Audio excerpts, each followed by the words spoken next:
This was sent by Hezbollah's longtime enemy, Israel, and was powered with just a few ounces of explosive material.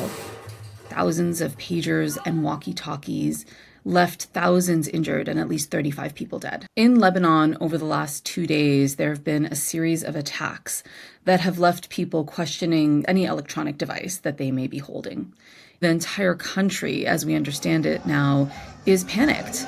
Israel hasn't confirmed or denied their involvement in the explosions that rocked Lebanon, but we spoke to 12 intelligence and defense officials who gave us details of this operation. This was a fairly long game. Supply chain attacks, as these are known, are not simple to carry out. Israel began working on this operation a couple years ago, when through their own intelligence they discovered that Hezbollah's leader, Hassan Nasrallah, was nervous about the cell phones that his militia was using to communicate. The idea was that Hezbollah needed low-tech devices, and if they could create a believable front for the purchase of those pagers, Hezbollah would come to them.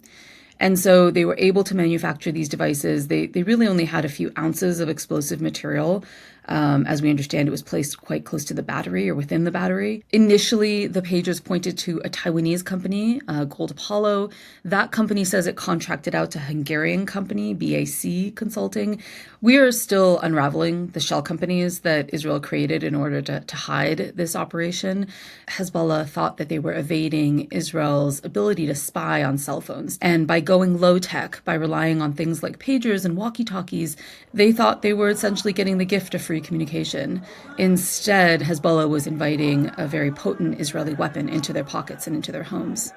Between 2010 and 2020, Israel engaged in a number of assassinations against Iran, against Lebanon, using technology that was sophisticated. In one case in 2020, they used an AI-powered robot. So Israel has been experimental in the use of this technology for many, many years. In his first public address after this happened, Hezbollah's leader Nasrallah said that this really crossed red lines. وتم تفجيرها في وقت واحد. العدو تجاوز في هذه العملية كل الضوابط والقوانين والخطوط الحمراء. And part of what he's referring to there is that there was very high civilian casualty. There was a very high number of civilians that were injured in this operation. And so there was a sense that people across Lebanon had really been targeted.